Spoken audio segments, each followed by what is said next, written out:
Me Priyanka is describing the topic परिवार व विवाह। परिवार के बारे में मैंने आपको पहले भी बता दिया, विवाह के बारे में आज हम जानेंगे, लेकिन परिवार के बारे में कुछ और रोचक तथ्य हैं। जैसे क्या, पहले एक इंसान होता है, क्या होता है, पहले एक व्यक्ति होता है, एक व्यक्ति से 2 व्यक्ति, 3 व्यक्ति, 4 व्यक्ति, इस तरह से क्या व्यक्तियों का जो समूह होता है वो क्या कहलाता है, परिवार। और जो परिवारों का समूह होता है, जैसे 1 परिवार, 2 परिवार, 3 परिवार, 4 परिवार, इस तरह से परिवारों के समूह को हम क्या कहते हैं, समाज। यानी कि व्यक्ति से परिवार बनता है और परिवारों से समाज बनता है। अब व्यक्ति नहीं होता तो क्या समाज नहीं बनता, यानी कि समाज में हर व्यक्ति के लिए एक जगह होती है।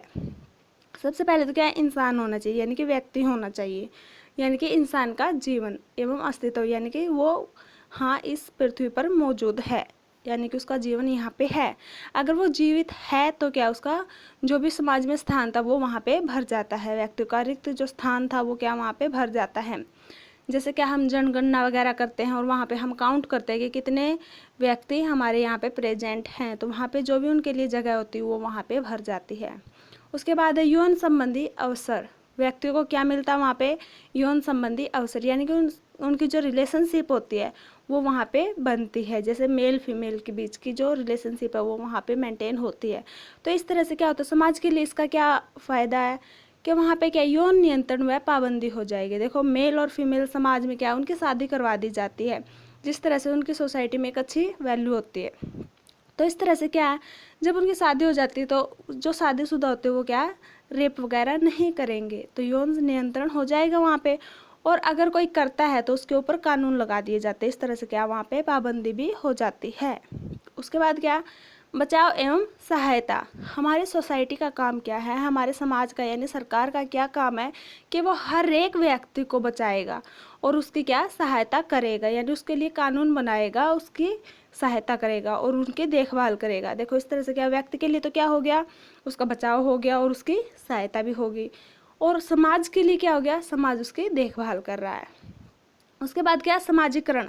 मैंने बताया था व्यक्ति से परिवार बनता है, परिवार से समाज बनता है, इस तरह से यहाँ पे क्या समाज बन रहा है। उसी की तरह क्या सांस्कृतिक हस्तांतरण, यानी कि जो समाज है वहाँ पे क्या जो व्यक्ति है वो बढ़ चढ़कर उन संस्कृतियों में भाग ले रहा है और यहाँ पे क्या सांस्कृतिक हस्तांतरण हो गया, यानी कि वहाँ पे उसका हाथ हो गया सांस्कृतिक कार्यक्रमों में। ठीक है। उसके बाद क्या, स्थिति प्रदान करना, यानी कि जो व्यक्ति होता है वो समाज के लिए एक स्थिति देता है। हाँ भाई मैं यहाँ पे ये लेवल गेन कर सकता हूँ, ये लेवल पा सकता हूँ। देखो क्या, सामाजिक तादात्म्य। तादात्म्य होता है एक तरह से बंधन, सामाजिक बंधन। वो क्या सामाजिकता के बंधन में बंध जाता है जो भी इंसान होता है, इस तरह से क्या वहाँ पे सामाजिक बंधन में उस इंसान को वहाँ की स्थिति मिल जाती है। उसके बाद है विवाह। विवाह क्या होता है, विवाह एक ऐसी चीज़ होती है जिसमें एक मेल और फीमेल दोनों की आपस में शादी कर दी जाती है और उनको क्या है समाज के लेवल में अच्छे से अच्छी देख रेख से रखा जाता है और उनको वहाँ पे अच्छी उनकी वैल्यू रेपुटेशन मानी जाती है। लेकिन क्या है यहाँ पे सेंट पॉल के अनुसार विवाह क्या है, पुरुष के लिए यह अच्छा है कि वह स्त्री को स्पर्श न करे। देखो उसने क्या कहा कि पुरुष के लिए ये अच्छा होगा कि वो स्त्री को स्पर्श न करे, फिर भी अविवाहित व्यभिचार को रोकने के लिए यह उचित है। देखो वैसे तो क्या होता है, जो पुरुष होता है उसके लिए अच्छा है कि वो स्त्री को स्पर्श न करे, लेकिन क्या फिर जो आजकल क्या हो रखा है, जो लड़के हैं वो क्या पहले ही रिलेशनशिप में रहने लग जाते हैं, तो इसको रोकने के लिए क्या है विवाह करना ठीक रहता है, इसलिए ये क्या उचित है, इसीलिए विवाह किया जाता है ताकि जो लड़के लड़की है वो रिलेशनशिप्स पहले ना बनाए। अविवाहित व्यभिचार क्या होता है, विवाह से पहले रिलेशनशिप में ना आना, यानी कि उसको रोकने के लिए कि हर एक पुरुष अपनी पत्नी, हर एक पुरुष की अपनी पत्नी हो और प्रत्येक स्त्री का अपना पति हो, यानी कि वो दूसरों के साथ वहाँ पे रिलेशनशिप ना बनाए, उनकी खुद की पत्नी हो और उनका खुद का पति हो, यानी कि एक लड़का एक लड़की से या फिर एक लड़की एक लड़के से ही वहाँ पे रिलेशनशिप मेंटेन करे। परंतु यह मैं अनुमति के रूप में कहता हूँ, आदेश के रूप में नहीं, क्योंकि जलने की अपेक्षा विवाह कर लेना अच्छा है। इसमें क्या कहता है, जो सेंट पॉल था उसने क्या कहा है कि सबसे पहले अच्छी बात तो ये है कि वो स्त्री को स्पर्श ही न करे, लेकिन फिर भी क्या कुछ लड़के होते हैं वो रिलेशनशिप में रहते हैं। ठीक है, तो क्या रिलेशनशिप में रह के वो समाज की नज़रों में गलत हो जाते हैं, इसीलिए क्या इससे बचने के लिए उनका क्या विवाह कर दिया जाता है। परंतु सेंट पॉल कहता है कि मैं यह अनुमति नहीं कह रहा कि हाँ तुम इस बात को मानो ही, ना ही आदेश दे रहा हूँ, पर ये कह रहा है कि इस बात से जलने से बेटर तो यही है कि उनका विवाह कर लेना ही अच्छा होता है। उसके बाद जो बेकन था, बेकन के अनुसार क्या है, प्रत्येक व्यक्ति विवाह के दूसरे दिन से स्वयं उम्र में 7 वर्ष अधिक बूढ़ा अनुभव करता है। यानी कि विवाह हो जाता है तो हर एक जो व्यक्ति वो क्या अपनी उम्र से 7 वर्ष अधिक बूढ़ा लगने लग जाता है, क्योंकि क्या उसको टेंशन वगैरह हो जाती है, फिर फ्यूचर की टेंशन होती है। उसके बाद क्या है, बुलवर के अनुसार क्या था, विवाह एक ऐसी प्रणय कथा है जिसमें नायक प्रथम अंक में ही मर जाता है। यानी नायक कौन होता है, यानी कि जो विवाह करने वाला है वो क्या है, ये सोच के ही पहले ही उसके अंदर की जो ये फ्रीडम थी, स्वतंत्रता थी, वो पहले ही ख़त्म हो जाती है कि शादी होने के बाद तो पता नहीं क्या होगा, ये होगा, मुझे बच्चे पालने पोसने पड़ेंगे, मुझे खुद से कुछ काम चलाना पड़ेगा, खर्चा कैसे चलेगा, ये सब उसके मन में बैठ जाते हैं। तो इस तरह से क्या वो पहले ही अपने अंदर के मन को मार लेता वहाँ पे। उसके बाद है, इन सभी विद्वानों के अनुसार विवाह के बाद उत्तरदायित्व बढ़ जाने से व्यक्ति को चारों ओर चिंताएं घेर लेती हैं और प्रत्येक कार्य को सोच समझकर करना पड़ता है। यानी कि यहाँ पे उन्होंने यही कहा है कि जो ये सारे के सारे विद्वान थे, इन्होंने ये कहा है कि शादी के बाद उत्तरदायित्व बढ़ जाता है, जिसकी वजह से व्यक्ति को चारों ओर से चिंताएं घेर लेती हैं। इसलिए क्या है, सबको क्या है, विवाह सोच समझकर ही करना पड़ता है। उसके बाद क्या, प्रत्येक समाज में विवाह एक सामाजिक संस्था के रूप में होता है। विवाह में संस्था के आवश्यक लक्षण है, यानी कि जो हर एक जो समाज है, चाहे वो हिंदू का, चाहे मुस्लिम का, चाहे कोई भी समाज है, चाहे इंडिया का है, अमेरिका का, कहीं का भी है, किसी दूसरे देश का है, तो क्या है, हर एक जगह पे क्या है, जो विवाह वो एक सामाजिक संस्था है, यानी कि समाज के नज़रों में ही विवाह करना होता है। उसके कुछ चरण होते हैं, जैसे क्या है, सबसे पहले तो क्या, कंसेप्ट होना चाहिए, धारणा होनी चाहिए, यानी कि दो इंसानों के बीच में, यानी कि लड़का लड़के के बीच में ये धारणा होनी चाहिए कि हाँ हमें शादी करनी है। उन्होंने अपने अंदर ये बना लिया कि हाँ हमें शादी करनी है, उन्होंने हाँ कह दी। उसके बाद क्या, उसका उद्देश्य, वो शादी क्यों करना चाहते हैं, उसका उद्देश्य उनके पास होना चाहिए कि शादी क्यों करना चाहते हैं, बच्चे पैदा करने के लिए करना चाहते हैं या फिर किसी और उद्देश्य के लिए वो शादी करना चाहते हैं, या अपने फ्यूचर को मेंटेन करने के लिए, जो भी कुछ उनका उद्देश्य है वो भी उनके पास पहले होना चाहिए। पहले तो ये कि हाँ मुझे शादी करनी है, दूसरा शादी क्यों करनी है, उसका उद्देश्य क्या है। तीसरा है ढांचा, स्ट्रक्चर। यहाँ पे क्या होता है कि वो जो शादी हो रही वो कैसे होगी, उसका स्ट्रक्चर क्या, कब होगी, कैसे होगी, किसके साथ होगी। पहला क्या हो गया, हाँ कह दी उसने। सेकंड क्या है, क्यों करेगा वो शादी। तीसरा क्या है, कब होगी और कैसे होगी, उसका स्ट्रक्चर क्या है। उसके बाद क्या, सामाजिक संस्कृति, यानी कि सोशल सेक्शंस। इसमें क्या होता है, वो समाज की नज़रों में शादी होनी चाहिए, यानी कि समाज की नज़रों में, यानी कि एक तरह से अच्छे से, जैसे क्या है हिंदू में क्या है, पंडित शादी करवाता है 7 फेरों के बंधन में, ठीक है, यानी कि समाज की नज़रों में, सोसाइटी की नज़रों में वो शादी होनी चाहिए, यानी कि सामाजिक संस्कृति को मानते हुए वो शादी होनी चाहिए। अब शादी होगी, उसके बाद क्या है, प्रतीक, सिंबल्स, यानी कि वो जो शादी हुई है उनकी वो क्या, बिना किसी प्रॉब्लम के वहाँ पे निर्विघ्न रूप से संपन्न हो जाती है वहाँ पे, यानी कि शादी जो वो अब संपन्न हो चुकी है। उसके बाद क्या है, विवाह स्थायी, यानी शादी होने के बाद जो विवाह अब उनका हुआ है, जो उनकी शादी हुई है वो क्या अब परमानेंटली है, क्या वो परमानेंटली है। एक बार और मैं इसका आपको करवा देती हूँ। विवाह संस्था के आवश्यक कुछ लक्षण हैं, जैसे क्या, सबसे पहला तो क्या, उनके जो लड़का लड़की या फिर परिवार वाले, उन्हें ये होना चाहिए कि हाँ शादी करनी है। दूसरी बात, क्यों करनी है, उसका उद्देश्य क्या है। तीसरी बात, कैसे करनी है, कब करनी है, उसका ढांचा, स्ट्रक्चर क्या है उसका, किस तरीके से करनी है। चौथी बात क्या है कि वह समाज की नज़रों में होने चाहिए, सामाजिक संस्कृति के अंदर होने चाहिए।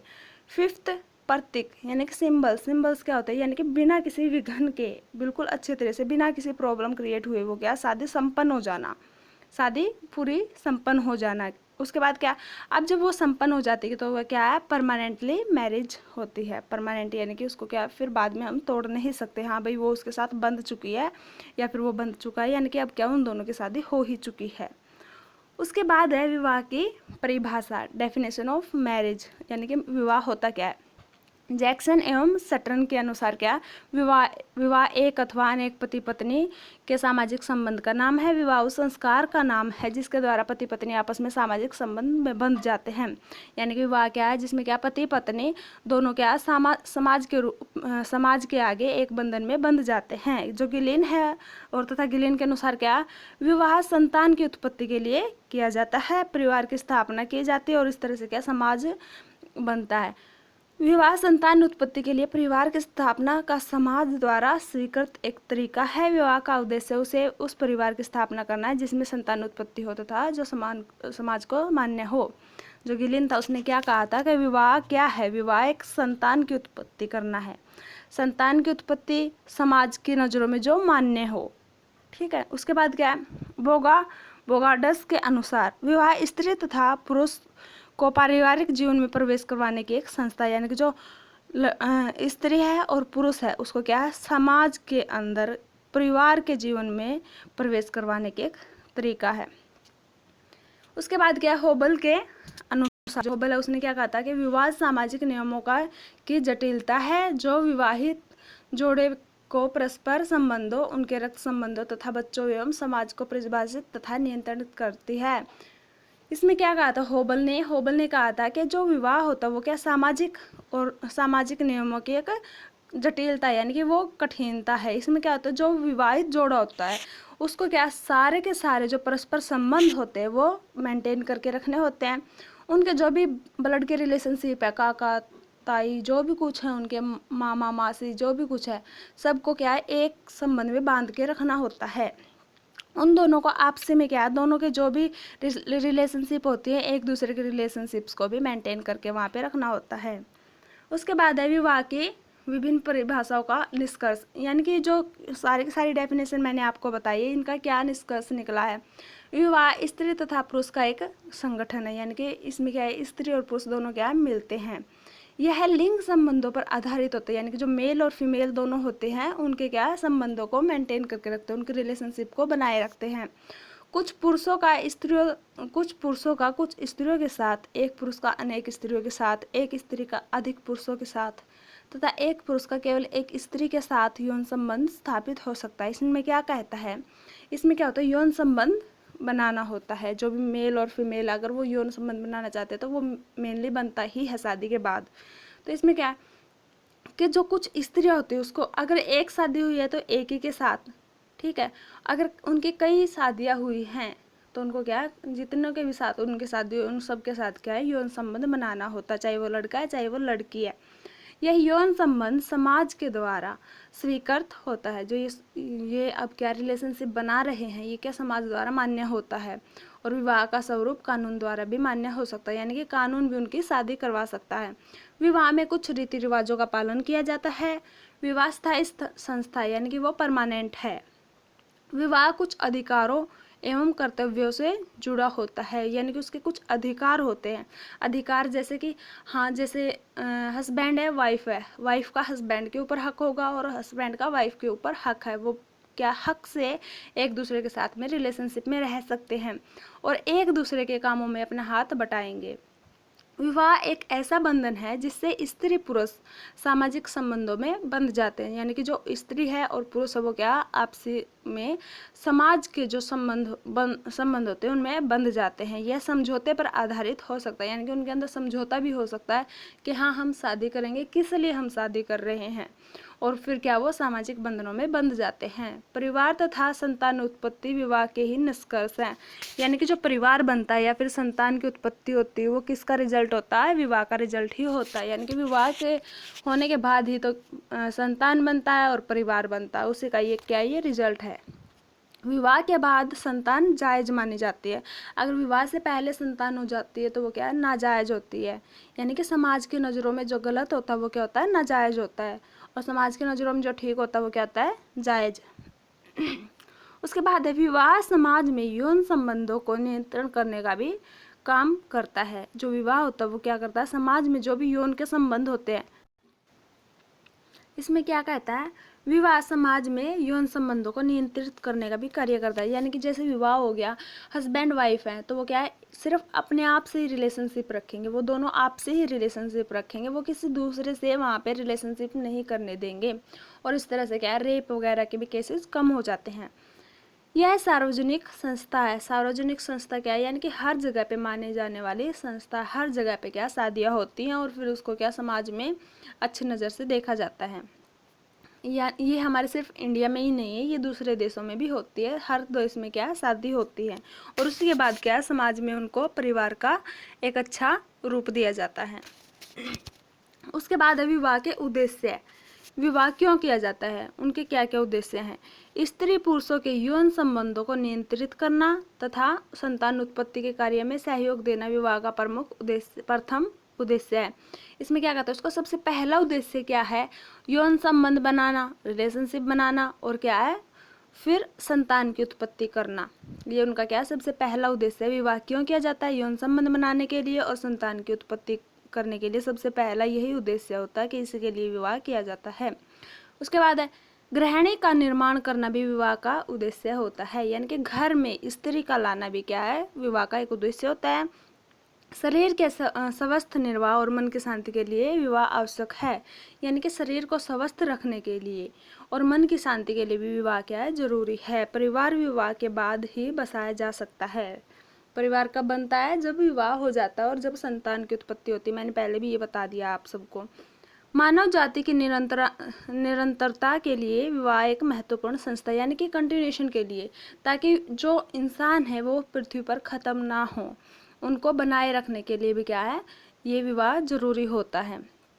अब जब तक क्या वो विवाह नहीं करेंगे तो वो क्या, संतान की उत्पत्ति नहीं होगी, क्योंकि ये समाज के लिए मान्य नहीं है। समाज के लिए मान्य क्या है, उनकी शादी होने के बाद ही क्या है, संतान की उत्पत्ति होगी। इसी तरह से क्या, जो पृथ्वी पर मानव जाति जीवित रहेगी, इसलिए क्या, मानव जाति की निरंतरता यानी कि कंटिन्यूएशन, ताकि वो लगातार चलते रहे। ठीक है। वंश परंपरा को बनाए रखने के लिए भी विवाह करना जरूरी होता है। यानी कि वंश आगे बढ़ाए रखने के लिए, वही बात है, संतान की उत्पत्ति, ताकि उनका वंश, उनका नाम चलता रहे। उसके बाद है जो मुरडोक थे, मुरडोक के अनुसार विवाह के 3 प्रमुख उद्देश्य हैं। मुरडोक के अनुसार क्या है, सबसे पहला तो क्या है, यौन संबंधी इच्छाओं की संतुष्टि। यानी कि जो मेल फीमेल यानी कि हस्बैंड वाइफ होते हैं, उनके बीच में क्या है, जो भी यौन यानी कि रिलेशनशिप्स होती हैं, यौन संबंधी इच्छाएं वहाँ पे उनकी पूरी हो जाती हैं। दूसरा क्या है, आर्थिक सहयोग प्रदान करने के लिए। अब वो क्या है, एक दूसरे का काम में हाथ बटाएंगे और इस तरह से दोनों मिलके पैसा भी कमाएंगे और इस तरह से क्या, उनका आर्थिक सहयोग भी बना रहेगा। और फिर उनके बच्चे हो जाते हैं, उन बच्चों की भी वो दोनों मिलके देख रेख करते हैं। उसके बाद है हिंदू विवाह।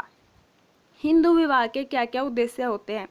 धार्मिक तथा सामाजिक उद्देश्य की पूर्ति हिंदू विवाह का प्रमुख आदर्श है।